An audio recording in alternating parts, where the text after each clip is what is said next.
What if the greatest spiritual teachings in history didn't come from two different sources, but from one mind, fractured by time and language?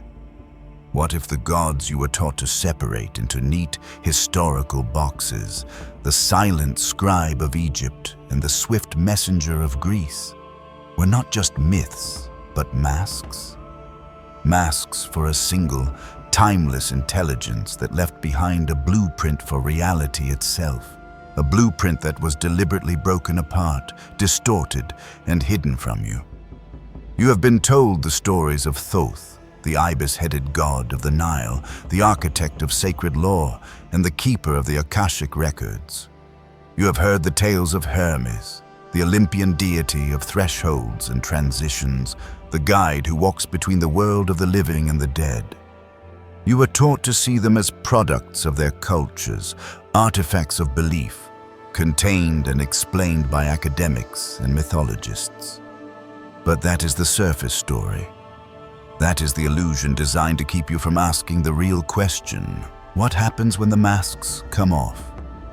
This is not a history lesson. This is a transmission. It is an unveiling of a connection so profound, so deliberately obscured, that its rediscovery threatens the very foundation of what you believe about God, consciousness, and your place in the cosmos. The convergence of Thoth and Hermes was not a historical accident. It was the preservation of a sacred technology, a system for mastering the unseen forces that shape your existence. A system that was never meant to be lost, only to be found by those who are ready to remember. In the silent, sun-scorched lands of ancient Egypt, long before the first Greek philosophers questioned the nature of being, there was Thoth. He was not a god of passion or war. He did not rule with thunder or demand blood sacrifice. He was something far more unnerving to the systems of control. He was the principle of divine intellect itself. Known as Jehuti, he was the cosmic librarian, the silent scribe who was present at the creation of the universe, not as a participant in the chaos, but as the one who measured it, who gave it order, language, and law. The Egyptians didn't just worship him. They understood that he was the intelligence that held the universe in balance. Without Thoth, there was only the void. He was the master of hieroglyphs, but these were not mere letters. They were symbols of cosmic forces, energetic keys that could unlock the very structure of reality.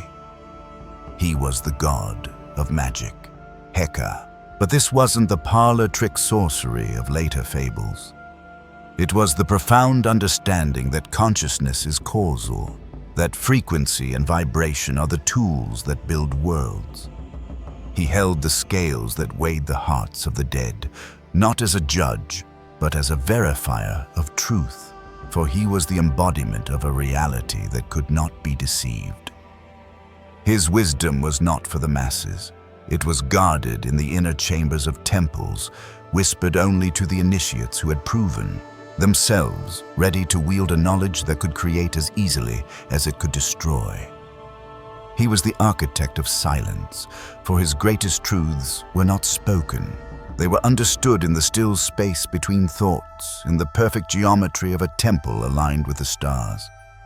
Thousands of miles away, under a different sky, the Greeks spoke of Hermes.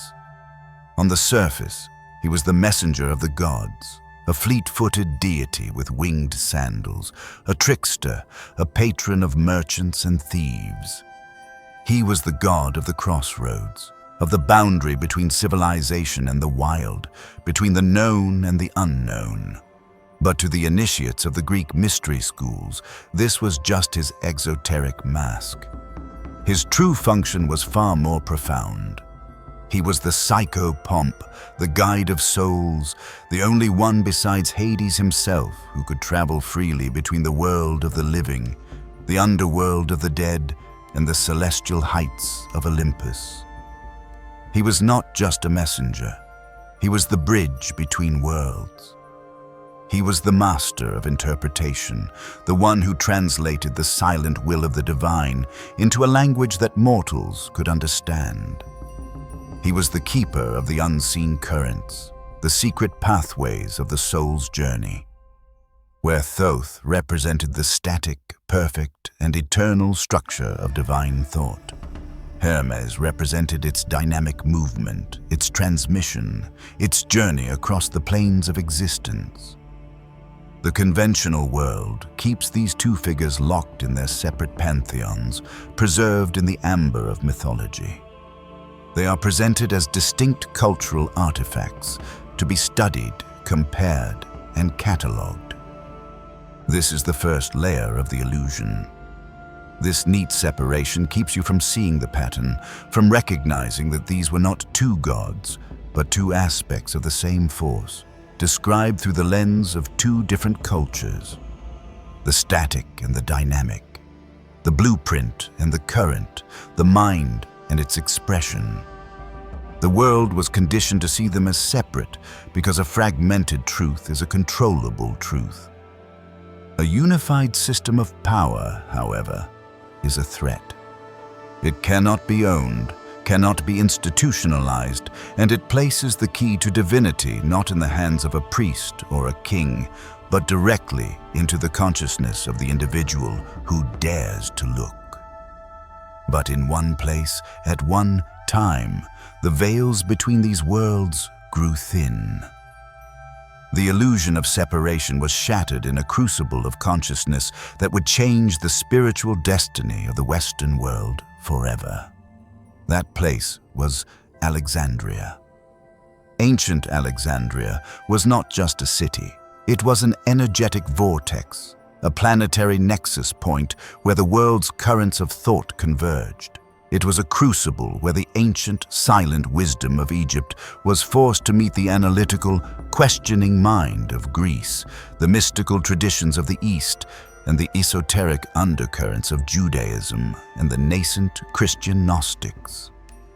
In this thriving metropolis of libraries, temples, and philosophical schools, the old gods were being re-examined.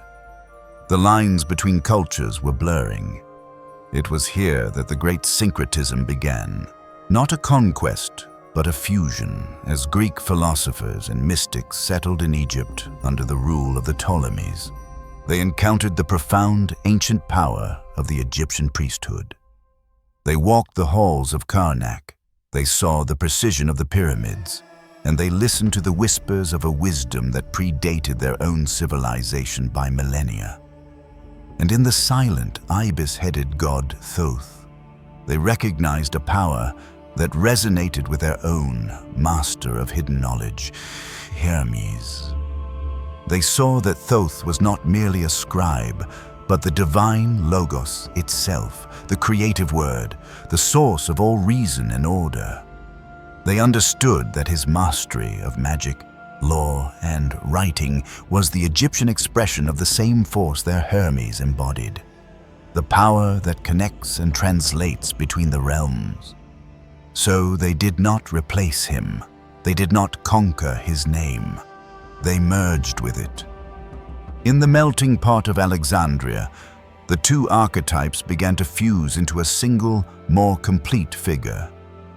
The Greeks began to refer to Thoth as Hermes, and over time, as a sign of ultimate reverence for the depth of the Egyptian wisdom, they added an epithet: Trismegistus, the thrice great. This was not a casual title. It was a declaration of supreme mastery.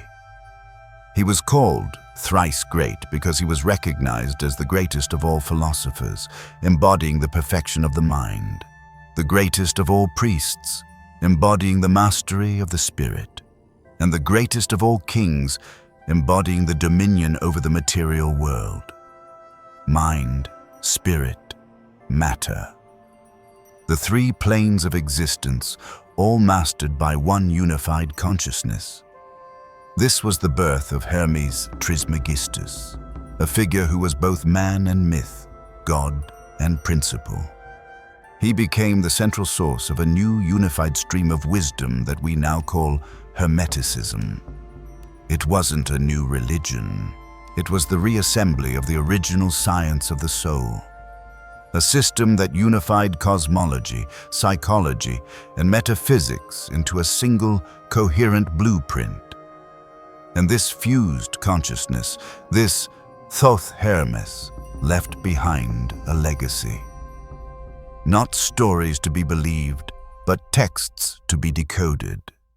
Not dogma to be followed, but technologies to be applied. And at the very heart of this legacy lies a single, enigmatic artifact, a compressed piece of cosmic code so powerful that it has been whispered about in secret societies for thousands of years, a text that claims to hold the entire structure of reality within a few short lines. It is known as the Emerald Tablet. The legend of the Emerald Tablet is a mystery wrapped in whispers and shadows. It is said to be not a document of paper or papyrus, but a single slab of indestructible green stone, perhaps emerald, perhaps a material unknown to modern science. Its origins are lost to the fog of prehistory, with some traditions claiming it was found clutched in the hands of the mummified corpse of Hermes Trismegistus himself, hidden in a secret chamber beneath the Great Pyramid. Others say it was a relic rescued from the drowning of Atlantis. But its origin is secondary to its function. The tablet is not a relic to be worshipped. It is a transmission. It is a piece of spiritual technology, a perfectly compressed algorithm for the operating system of the universe. It contains no stories, no commandments, no moral lessons. It is a direct, unfiltered statement of cosmic law, written in a language that speaks not to the intellect, but to the soul. Its power lies not in what it says, but in what it activates within the one who reads it. At its core is the foundational axiom of all esoteric wisdom, the phrase that has echoed through every mystery school and secret order. That which is below is like that which is above, and that which is above is like that which is below, to perform the miracles of the one thing. This is not a poetic sentiment. It is the law of correspondence, the fundamental principle that the universe is a hologram. It is the declaration that you are not a fragment of the cosmos. You are the entire cosmos expressed in miniature. The same laws that govern the orbits of galaxies govern the flow of energy in your body. The same patterns that form nebula form the neural pathways in your brain. The microcosm and the macrocosm are not separate. They are reflections in a single mirror of consciousness. This one statement shatters the illusion of separation. It tells you that to know yourself is to know God. To master your inner world is to gain influence over your outer world. The alchemists, the Gnostics, the Kabbalists, they all built their systems on this single truth. They understood that the universe is not something out there to be observed, but a living field that responds to the resonance of your own being. To perform the miracles of the one thing is not about wishful thinking. It is the promise that one who understands this holographic principle can consciously align their inner state with the cosmic state and thereby create shifts in reality that would seem impossible to the uninitiated. The tablet goes on to provide further, cryptic instructions. And as all things have been and arose from one by the mediation of one, so all things have their birth from this one thing by adaptation.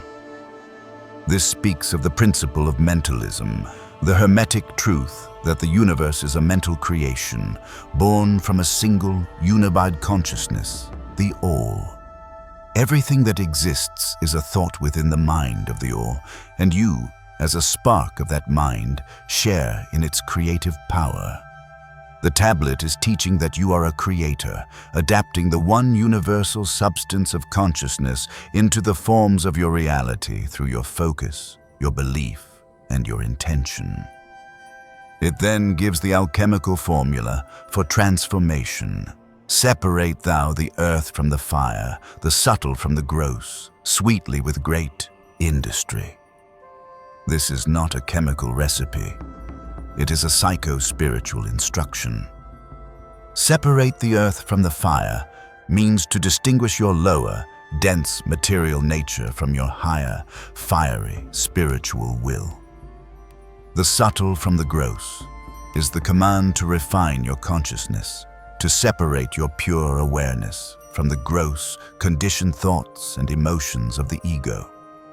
It is the core process of the great work, the purification of the self, the distillation of the soul until only its golden essence remains. The Emerald Tablet is not a book of secrets. It is a key. It is the seed from which an entire system of cosmic law blossoms. A system that Thoth Hermes would elaborate upon through a set of 7 principles so fundamental, so all-encompassing, that they form the very architecture of existence. These principles were not invented, they were observed. They are the operating system of reality, running silently in the background of your life, whether you are aware of them or not. To be ignorant of them is to be a slave to their effects. To understand them is to step into the role of a conscious co-creator. These 7 principles, later codified in the text known as the Kybalion, are the master's toolkit, the framework that makes sense of a world that was designed to seem chaotic. The first and most foundational of these laws is the principle of mentalism. It is stated simply, yet its implications are shattering. The all is mind, the universe is mental. This is not a metaphor. It is the declaration that the ultimate reality is not matter, not energy, not even empty space, but a single, living, infinite, and conscious mind. Everything that you perceive, the stars, the earth, your body, your thoughts, exists as a creation within this universal mind, much like the characters and landscapes of a dream exist within the mind of the dreamer. This is the most heavily suppressed truth of all, for it is the one that returns all power to you. If reality is a mental construct, then consciousness is not a random byproduct of brain chemistry. Consciousness is the fundamental substance of existence itself. Your mind is not a separate, isolated thing. It is a focal point, a localized center of awareness within the one great mind. And because of this, your thoughts are not powerless, private events. They are creative acts. They are vibrational instructions sent out into the living field of consciousness, which then responds by shaping itself into the experiences you call your life. This is the real science behind what the modern world has diluted into the law of attraction. It isn't about wishful thinking. It is about the physics of a mental universe. The system you live in cannot afford for you to understand this. It is built on the opposite premise that you are a biological machine in a dead material universe, a victim of circumstance, genetics, and external forces. Because a victim is controllable, a creator is not.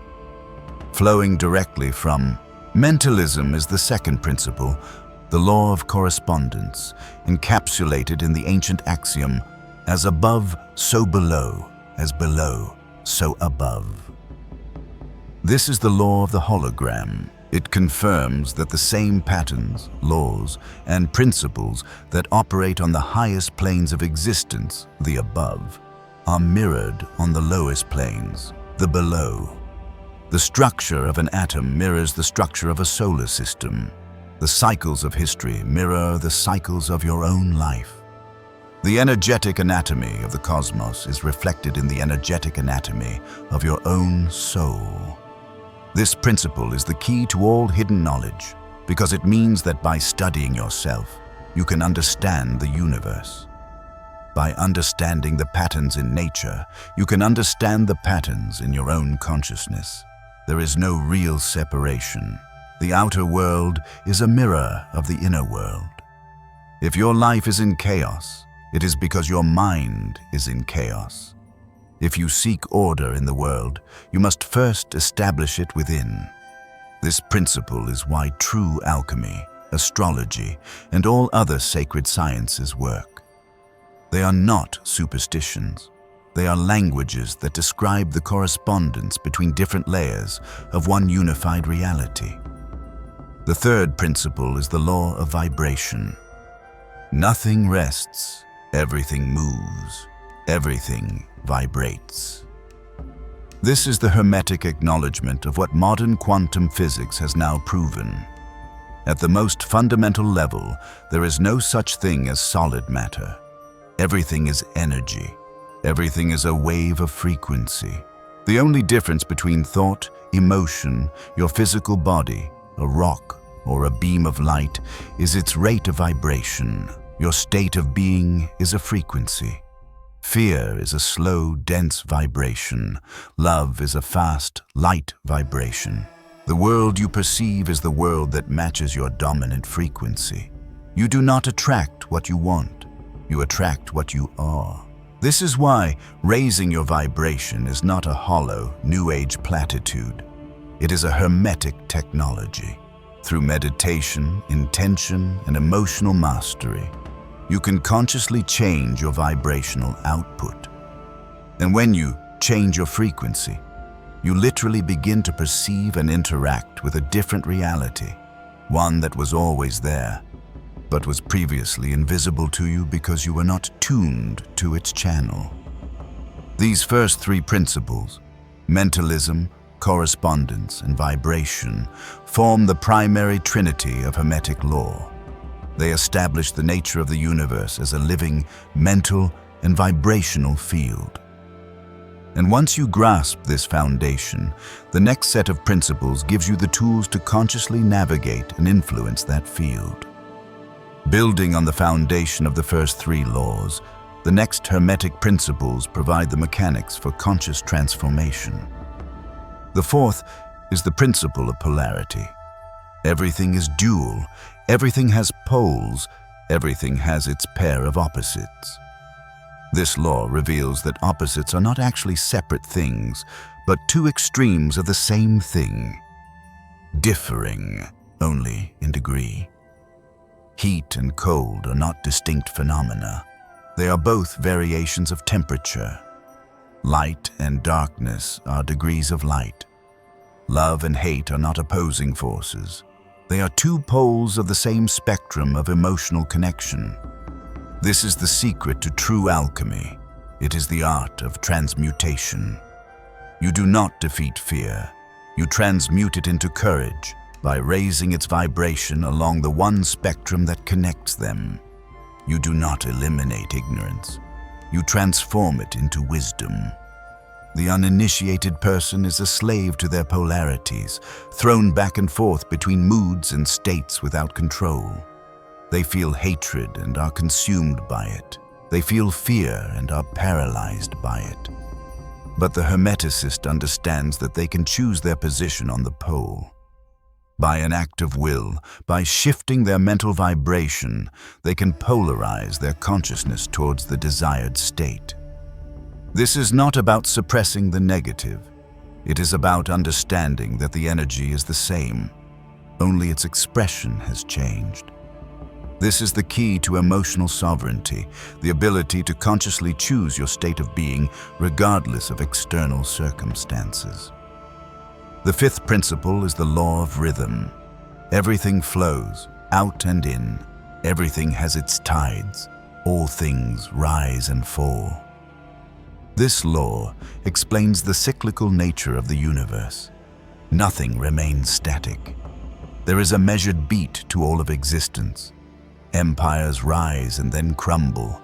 Markets boom and then bust. Confidence soars and then wanes. Energy expands and then contracts. The average person is carried away by these tides, feeling elated on the crest of the wave and despondent in the trough, unaware that the swing is a natural and unavoidable law. They try to make the highs last forever and resist the lows, which only makes the swing more violent. The master, however, learns to use this principle.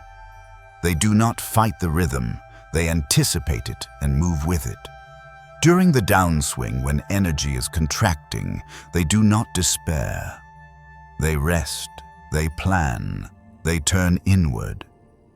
During the upswing, when energy is expanding, they act with decisive force. They learn to neutralize the pendulum's swing within their own consciousness, maintaining a state of centered equilibrium, even as the world outside cycles through its inevitable highs and lows. They ride the waves of life instead of being crushed by them. Understanding rhythm is mastering the art of timing, knowing when to push and when to yield. The sixth principle is the law of cause and effect. Every cause has its effect. Every effect has its cause. Everything happens according to law. This principle obliterates the concept of luck, chance, or accident. There are no coincidences. The universe is a perfect and orderly system of causality.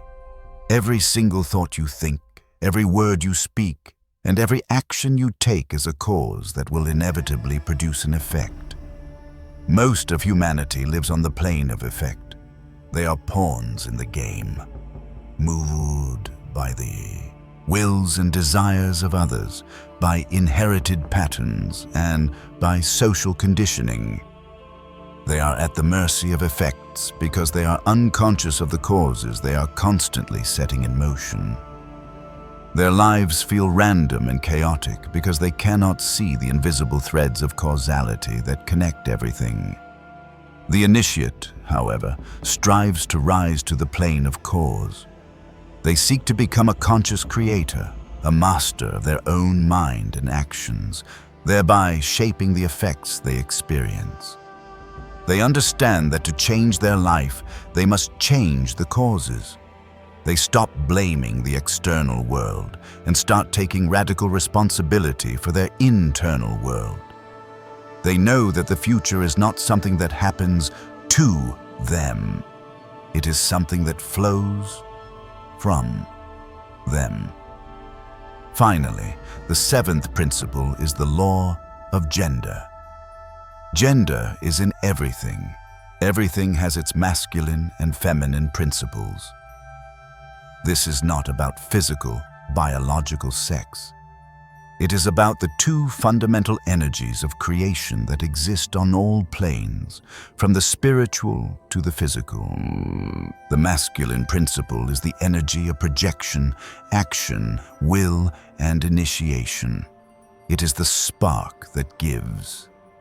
The feminine principle is the energy of reception, nurturing, intuition, and manifestation. It is the womb that receives and brings to form. Nothing can be created without the interplay of both. A thought, masculine, must be impressed upon the subconscious, feminine, to be born into reality. An artist's vision, masculine, must be combined with the patient application of paint to canvas, feminine, to create a masterpiece. Every person contains both of these principles within them. The master learns to balance and consciously apply both energies. They know when to be assertive and when to be receptive, when to direct with will and when to allow with intuition. An imbalance leads to stagnation. All will and no receptivity results in burnout. All receptivity and no will results in passivity. The conscious union of the inner masculine and feminine is the secret to effortless and powerful creation. This is the true sacred marriage, the alchemical wedding that takes place within the soul. Together, these seven principles form a complete system, a map of the hidden architecture of reality. They are the tools Thoth Hermes left behind, not for worship, but for work, the great work of self-transformation.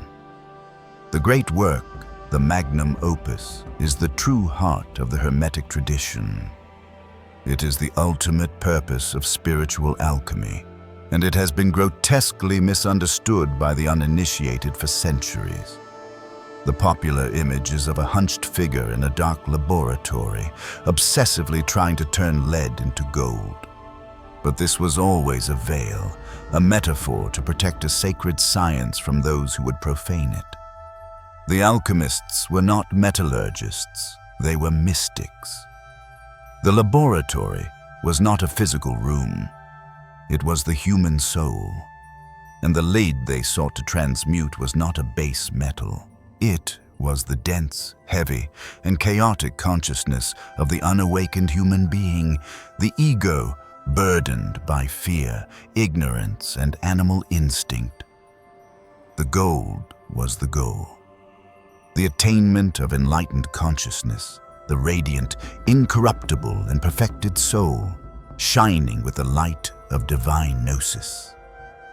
This transformation was not a matter of belief or prayer.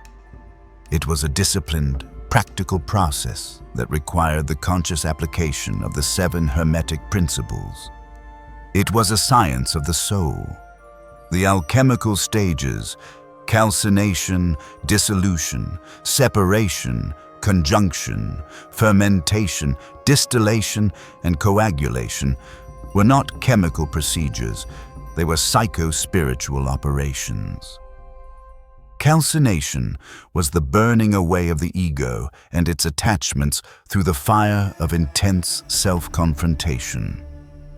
Dissolution was the process of letting go of rigid structures of belief, dissolving the hardened personality into the watery depths of the subconscious to face the shadow. Separation was the act of discernment, using the principle of polarity to separate the subtle from the gross, to distinguish the true self from the false, conditioned self.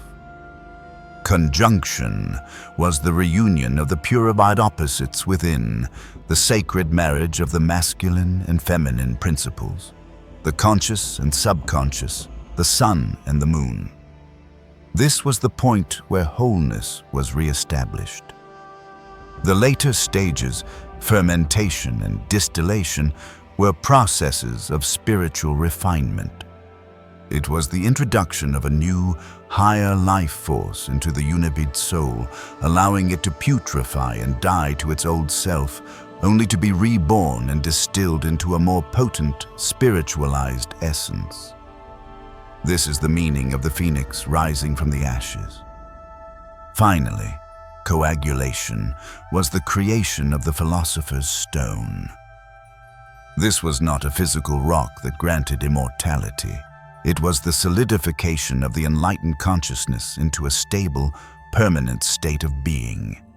It was the perfected soul, a consciousness that was both fully human and fully divine, capable of operating consciously on all planes of existence. This was the true gold, the ultimate attainment of the great work. This entire process was a living demonstration of the Hermetic laws. The alchemists used the law of mentalism to direct the entire operation with their will. They used vibration to alter their own frequency. They used polarity to transmute their base emotions. They navigated the rhythm of psychic death and rebirth. They understood the cause and effect of every internal action, and they balanced the gender principles to achieve the final union. This is why the knowledge was so dangerous. It offered a path to self-deification, a way to achieve spiritual sovereignty without the need for a church, a priest, or a savior. It placed the keys to heaven and hell directly in the hands of the individual. And for the rising powers of institutional religion and empire, there could be no greater threat.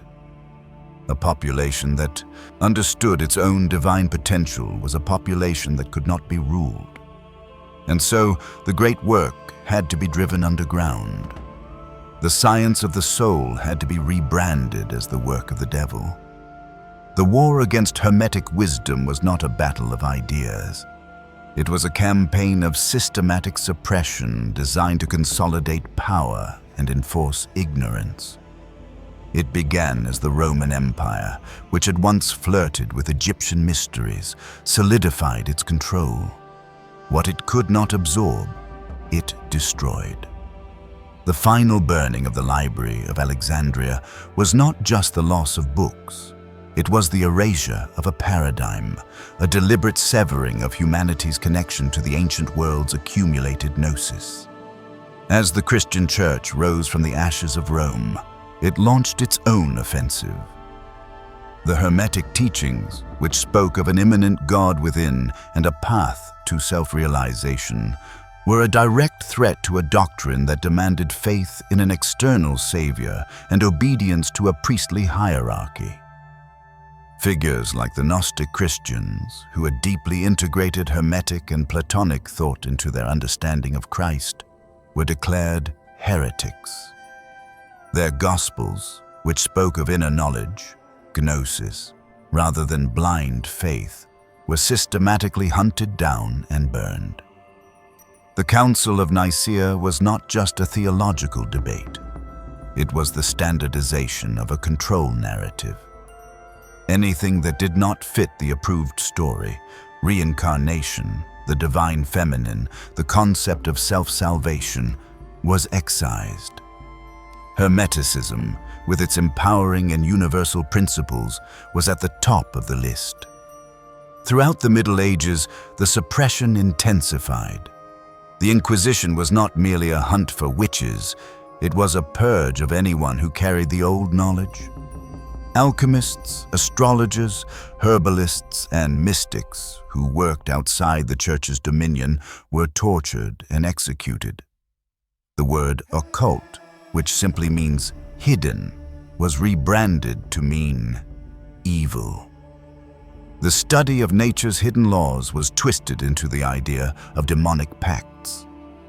The system successfully instilled a deep-seated fear of personal power, convincing the masses that any attempt to understand the universe's mechanics was a sin. Then came the age of so-called reason and the rise of scientific materialism. This was a new, more insidious form of suppression. The new dogma declared that only the physical, measurable world was real. Consciousness became a ghost in the machine, a random fluke of biology. The soul was dismissed as a pre-scientific fantasy. The universe, once seen as a living, intelligent mind, was reduced to a cold, dead clockwork mechanism. This was the ultimate victory for the forces of control. They no longer needed to burn books. They simply had to change the definition of what was considered real. Academia became the new priesthood, and its doctrine was materialism. Anyone who dared to study consciousness, energy, or the metaphysical principles of Hermeticism was ridiculed, denied funding, and cast out of the intellectual establishment. And yet, behind this public facade of dismissal, the knowledge never vanished. It was preserved and practiced in secret. Secret societies like the Freemasons, the Rosicrucians, and the Hermetic Order of the Golden Dawn were founded explicitly to safeguard the Hermetic blueprint.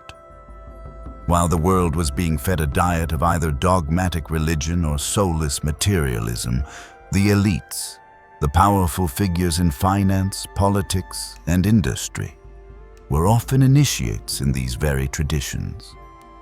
They used the principles of vibration, mentalism, and rhythm to influence markets, shape public opinion, and construct systems that concentrated power, all while the general population remained ignorant of the very laws being used to control them. The greatest deception was convincing you that this knowledge was either fantasy or evil, while they wielded it as a tool. They buried the truth of your own power and then sold you a counterfeit version in the form of consumerism, nationalism, and institutional dependency. The cage was built, and you were handed the script to call it freedom. But the law of rhythm is absolute. For every action, there is a reaction. For every period of suppression, there must come a time of revelation. The knowledge of Thoth Hermes was not destroyed, It was merely hidden, waiting for a cycle when the consciousness of humanity would be ready to reclaim it. That time is now. The old systems are crumbling under the weight of their own corruption and falsehood. The dogmas of both religion and materialism are failing to answer the deeper questions that are rising in the human heart. You are living in the age of the great remembering. The fact that you are hearing this now is not an accident. It is a synchronicity, a signal that your own soul is ready to shed the programming and reconnect with the source code of reality. The whispers from Alexandria are becoming a roar. You did not find this knowledge. It found you. Your journey here, to this very moment, was not a series of random events. It was a response to a call you may have forgotten you made.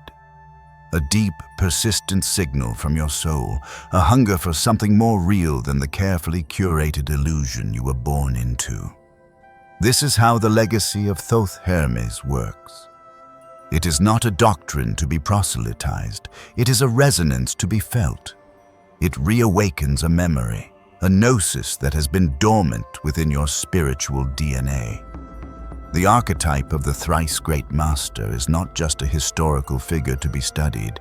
It is a state of consciousness, a potentiality that exists within every human being. It is the blueprint for the fully integrated self, the sovereign king of your material reality, the high priest of your inner temple, and the clear-eyed philosopher of your own mind. To embody this archetype is to walk the path of initiation.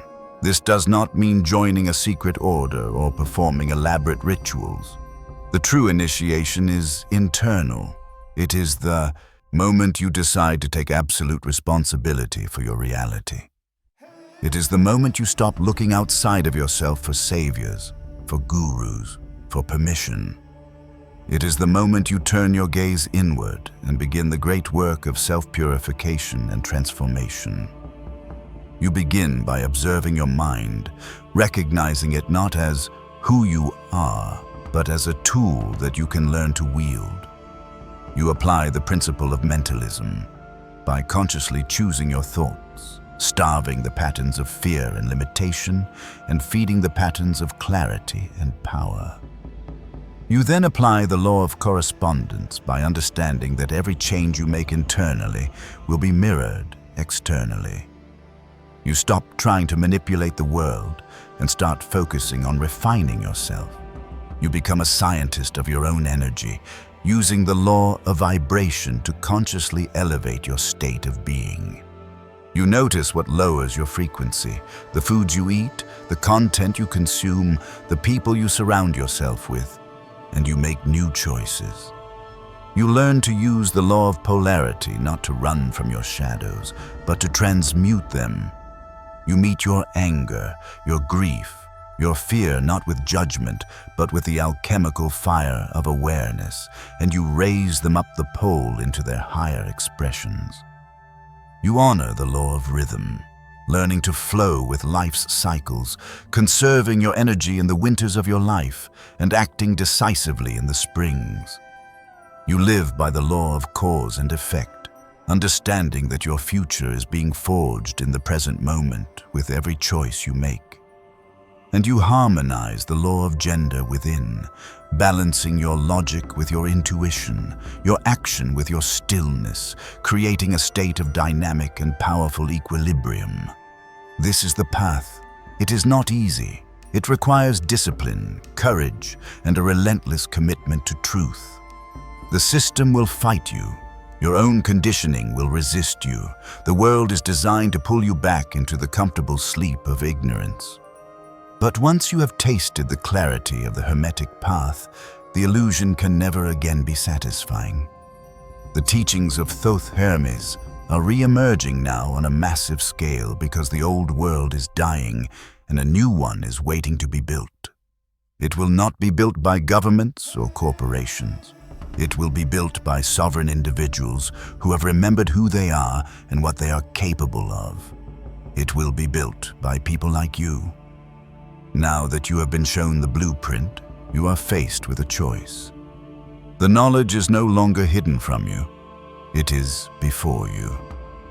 Will you continue to be a character in a story written by others, or will you pick up the pen and become the architect of your own reality? The choice has always been yours.